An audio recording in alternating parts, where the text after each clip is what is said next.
Exciting day for us, and we've been at it for 4 weeks of drill work. Now our calendar through the NCAA changes. We can now enter a segment where we have 20 hours a week versus the 8 hours a week, and the most critical part of this for us is calibrating the arms and getting everybody back in a functional manner so that they can have a team practice, and we need that ramp up. When you look at summer ball and guys were Team USA, summer ball, some guys were not playing, trying to give everybody back on the same page in terms of bodies underneath them, legs in shape, and then clearly the pitcher's arms, the most critical part of the ramp up.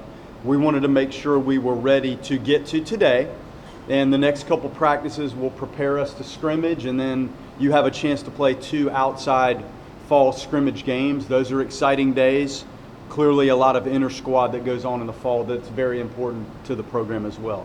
The guys are excited.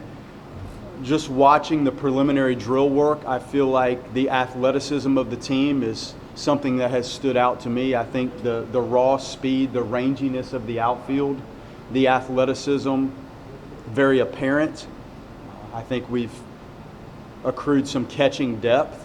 There's always a quest to have pitching depth at every level of baseball. I think we have checked those boxes. Staying healthy on the mound is always a critical part of it, and everybody that follows baseball knows sometimes that's a difficult task to keep everybody on the pitching staff at any level, major league level, minor league level, or college, or high school for that matter. Keeping everybody healthy and able to pitch is a challenge, and that's another reason why we built in some time to get the arms up to speed so that we could practice, and then you piggyback that into scrimmages. So that's where we are. Coming off an exciting season, we need to do some things better. We need to create more pitching depth and execute better. We need to play more sound athletic defense, and we're going to need to run the bases and bunt better. Each team is different. It has to be, and when you have the transfer era, you see roster movement that's more drastic than it was 5 or 10 years ago. So how quickly we can assess what the individuals need and what this team actually looks like, then you start to pivot to how do you put this into play, who belongs in what positions, who belongs in what roles on the mound. There's a segmented approach that you have to identify what the team looks like, and then you start to move in a direction of how that team functions on the field together. We're clearly in the preliminary stages of that, but it's exciting, and every time you walk out there, you learn things about your personnel and the culture, and you hope you put your best foot forward when the calendar flips and you're looking at February. I felt like the emphasis this summer was on pitching versatility and outfield athleticism. Just how much did that have to do with the end result in Omaha and trying to get better at some things that maybe didn't go the way you wanted to there? The quest for pitching is the biggest challenge you have. You have to develop, you have to recruit, and you have to groom elite level arms. And then the depth of the arms and the health of the arms is also a real part of that. We battle the draft, and to tell you the number of players that we were dealing with to land on a roster in that locker room that is at 40, it would blow your minds if I told you the number of players between last year's team and the recruits and the players that we had in the fold before you get into the transferring and the draft. It's mind-blowing, really, the number of people. So I think we've put our pitching in the correct space in terms of the roster and the depth. I think we have a nice split of lefties and righties. The athleticism, the outfield athleticism, the overall experience in the infield and trying to continue to become more athletic and deeper even behind the plate. I think we solved some of those. Now, in terms of the execution and the personnel and how this looks and how well we perform, that's where the rubber meets the road. But the recruiting, the evaluation, the recruiting, those are two separate things. Like how that unfolds puts you in a position to have what you want in the locker room. Then you have to move along from there. You obviously lost a ton of production offensively, but you also lost some really good leaders, Tibbs, and some other guys that, just from a chemistry, locker room standpoint, like how do you have to be intentional about how that develops, or do you have to kind of let that develop? I think that has to develop. Now, your returning players clearly guide the new guys. And in some cases, if you look back, it was probably the older players guided the younger. That's not necessarily the case. Like in this world of athletics, sometimes being in the program for a while may not make you the oldest. When you have transfers and grad transfers and people that come in that need direction on how we do things. We're in that stage. I think the true leadership in the locker room is something that will develop throughout the fall into the preseason, and then once you start to really get into the meat of the schedule, I think the leadership organically forms, and it's not something that I really try to force. I think that has to be something that blooms in that locker room and reflective of how the guys view it. Is there anyone who have really embraced that leadership role in particular? Well, it's early, but clearly, Jamie Arnold, Jackson West, I think you'll speak to them here shortly. Lodis, Max Williams, Holtz. You have guys that have been through it that work very hard. Those two things set the foundation, and then how you carry yourself every day in the locker room, on the field, off the field. Again, those things tend to work themselves from start to finish, leadership-wise, on their own.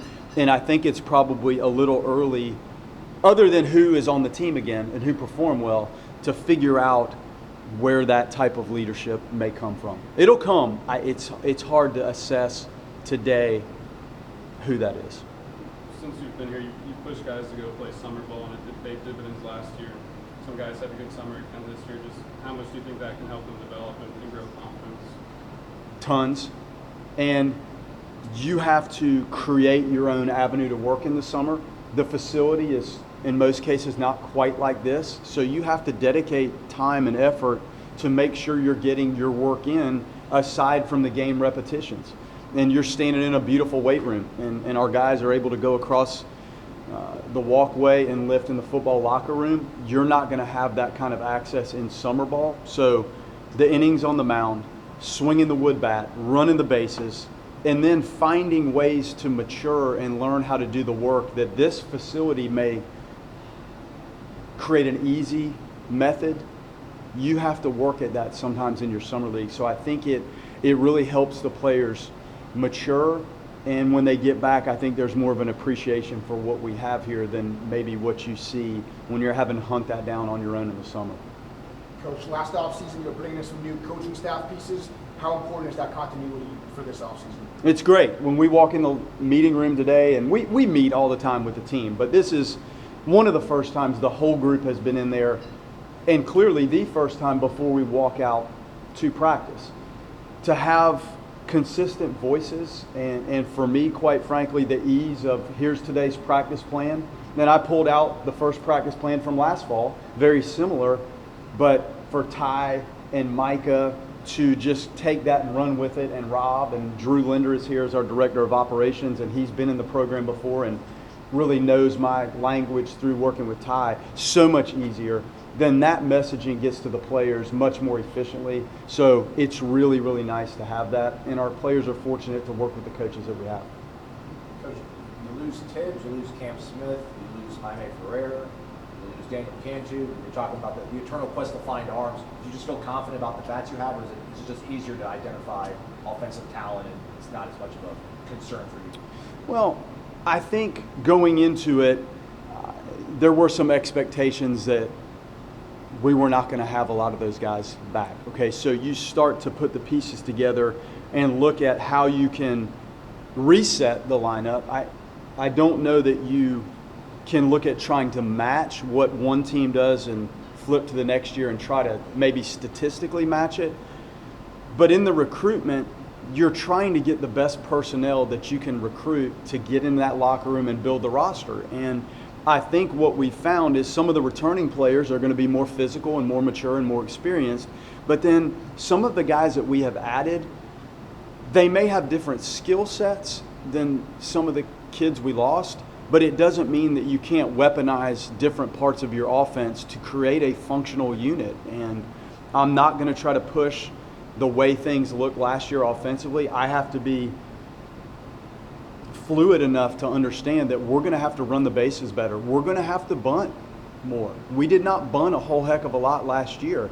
I think when you look at this group, the base hit bunting and some of the squeezes and some of the other things that I have enjoyed doing in the past may percolate back up. We hit a lot of home runs last year. I think there are going to be some surprising power potential athletes here. But how the offense forms, I just have to feel that out a little bit. But clearly there are some dynamic individuals that are not here. Our job is also to continue to create those. Our expectation in this program is we're going to develop people that are capable of being first-round draft picks and in future major league players. And I think that's what you saw last year. When the dust settles on this, I hope that we can say that we repeated that on the offensive side. And I know I do talk about the focus and the emphasis on pitching because that is so critical. I do think we've covered our bases athletically to put some semblance of an offensive unit together, piggybacking off of how athletic defensively we are, and I think we're going to be really better at that this year. It's like a year in planning, though. You anticipated losing all these guys, so last Yes. year you brought in guys with the anticipation that now would be. Right, but it's hard to statistically say, okay, this player's going to plug in and pick up what Tibbs did. It may be a different sort of offensive player. It may be a different look, and that's natural because you're never going to be able to cookie cut how you want this to look.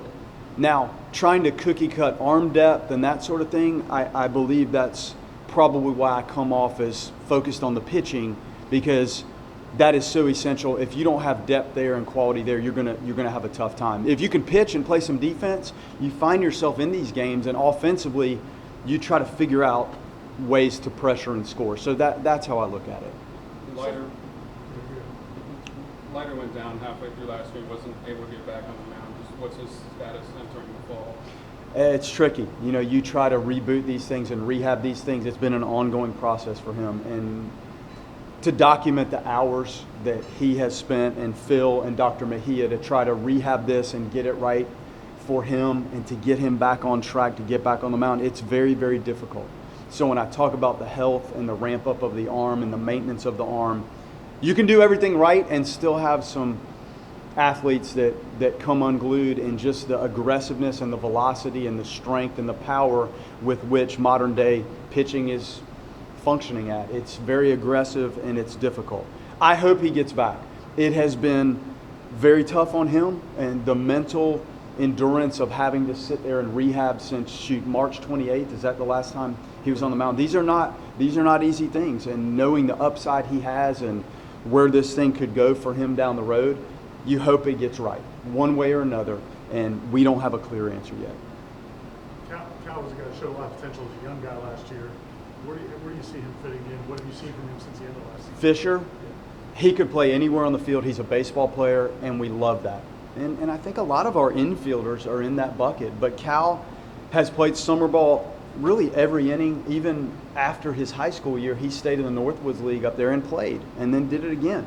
So I thought it was a great entrance for him last year to get some time as a freshman and watch this and be involved in this and learn from this and then go play again. He just continues to grow and develop, and he's a beautiful player. He enjoys the game.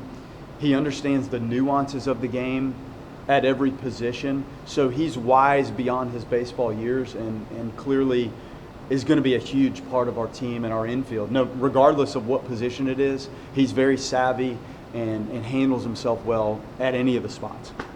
Coach talks about seeing Cam and Tibbs as kind of getting elevated in the minors and just continue to work the way out there getting into the majors. Yeah, it's great. I want our guys to leave here, walk into the professional world, and feel prepared and that they can function. And we do talk a lot about what it takes to transition into that world and then function when you're playing the game every single day. We play a lot, but when you get into the professional arena, it's 6 days a week, and it's for 6 months. It is not easy. So they got a taste of that.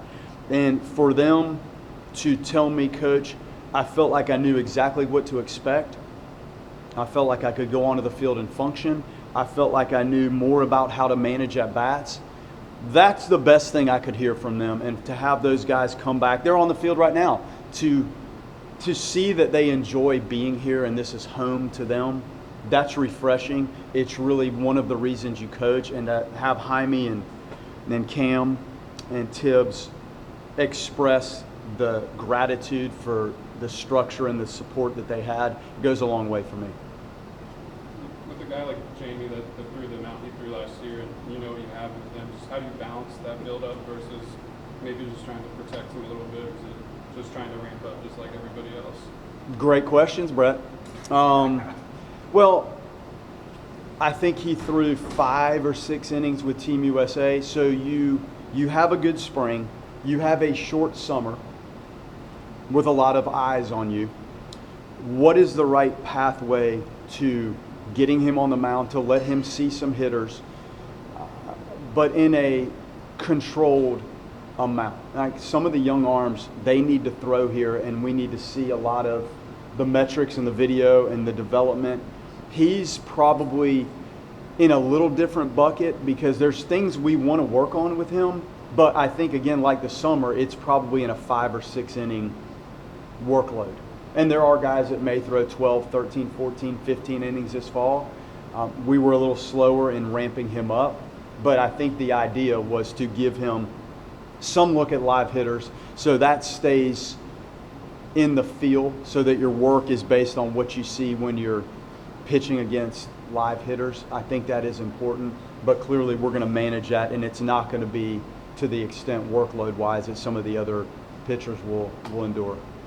Coach, I'm not sure how much you can comment on this, but with the House settlement of possibly 34 scholarships for a baseball team, does that affect anything that you do in the recruitment aspect or a team building or anything like that? Well, we talk about this a lot, and there is a lot of movement in where this actually lands.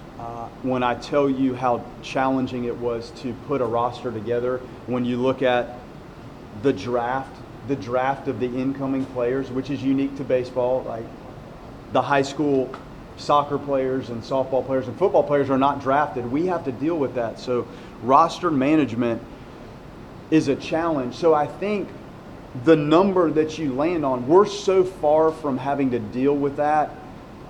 We haven't had the November signing period yet. We forget about getting into the transfer cycle later in the summer.